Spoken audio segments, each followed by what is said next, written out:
Okay, this is Ringwalk Media in association with Well Ice Therapy and the new British champion. And you said you were going to do it, didn't you? We said we was going to do it. I said there was no version of the future that exists where I don't leave with this belt on my shoulder, and here it is. I'll tell you what, you weren't telling lies, were you? And what an absolute fight. I mean, Mason Cartwright, hats off to him. You two in that ring was a cracking fight. I knew he was going to be game. I didn't want it to go 12 rounds. I wanted to end it. We did end it just before the last, minute. But he's a really game lad. He's a gentleman, and this is what the sport needs. There was no aggro before the fight. There was no aggro after the fight. I've spoken to him. He's doing well. So it's good for the sport. That fight was really good for the sport. Do you know what? That was almost my last question and statement, really.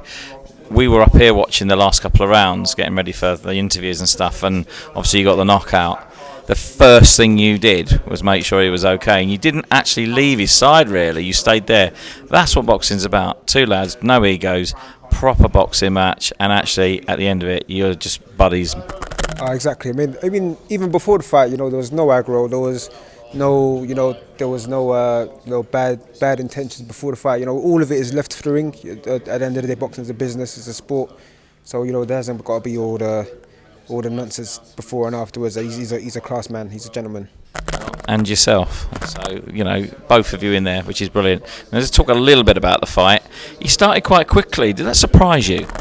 No, I think it was just taking in the data we had to take in, to begin with, seeing what he had, and then going from there. I believe I was up in the beginning rounds. Maybe he took two or three of the middle rounds. So I believe I was up, and Gary did tell me the 10th round, you got to take these 2 rounds because we're not home. We're up in north. We're up north. All the crowd was here for him. Every shot he missed or landed, the whole crowd was going, hey, So he said we've got to take these 2 rounds, and he put a bit more fire in my belly, and we went out there and got the stoppage. Yeah, well, we were counting and we were trying to work it out, and we thought if he has a couple of good last rounds, you never know. I mean, you were ahead, and I think, like you say, Gary in your corner there has probably made the difference between winning and possibly having a draw at the end of that, if you didn't knock him out, of course. Definitely. Did you just say he was ahead? Was he ahead?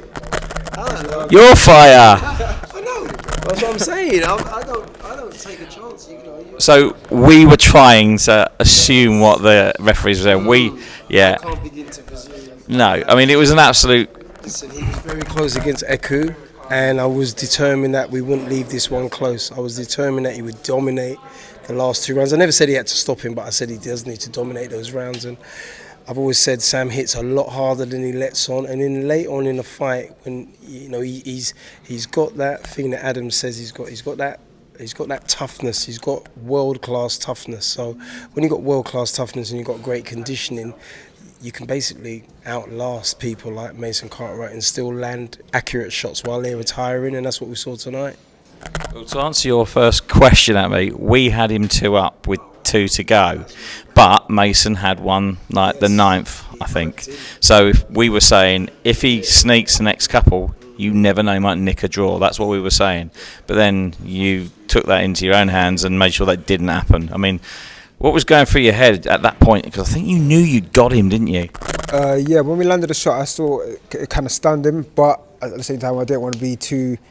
I didn't want to, just lay off him just yet, just in case. So I just wanted to make sure that I'd put a stamp on it. So we caught him with a shot. I think we got him with one more, missed the next one, and the referee jumped in. He hit the floor, but he's doing well. We spoke to him. He's got his wits about him. So it's a good thing. We put the show. We're going to see Mason again.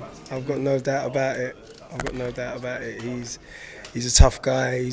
He's had 3 stoppages, but you wouldn't believe it, and they've all been in tough fights. And I think we may have to cross paths again down the line. Well, going to be next. It's going to be European, surely. If the opportunity is there, we're going wherever the opportunities lie. We've made it to the top of the domestic level now, so onwards and upwards for the team. So it's a beautiful belt, isn't it? Oh, it's gorgeous. I know a man next to you that perhaps might want that on his shoulder, Go on, put it on his shoulder just for a minute. He's been dying to do this. Close as I'm getting to it. How does that feel? You must be immensely proud of your fighter. Immensely proud of Sam. I just can't put it into words. I've been just thinking about this fight for so long. Once it was made, I was just determined that he would become a champion because I thought he was so close against Echo Esserman, and he's done all the hard work. He's had the hard Conor Walker fights and everything. He's had those fights that build something in you, like the character that you need to win these fights late on. And you know, at the end of the day, he can sit down and show his kids this belt. I think it's the most prestigious belt in boxing. I truly believe that because, you know. Well, it was a fight. It was a fight fitting for the British title. Calla was saying before, British title fight is always a proper boxing match, and that's what we got. Ridiculous. I find it ridiculous that someone as highly skilled as him and as cute as him is always in these exciting fights. I'll tell you what, it's going to be on an OnlyFans account by tomorrow morning, isn't he? No, I'm gonna skip that one. I'm gonna miss that one out. I could see your man behind me doing it already. He's there. He's setting it up. Now listen, I know there's a few more people waiting, so I've got to be very, very quick. You've already answered this question with a bit of a swerve, as in who would you like next? You said I'll leave it to my team. Well, your team stood right next to you. So team, who would you like next for your man? You know what? I don't be giving no swerve. Come on. No, it can't be. I mean, like who's? I mean, Sam's top of the pile. They need him. Do you know what I'm saying? Sam is top of the pile now, so all these guys need him.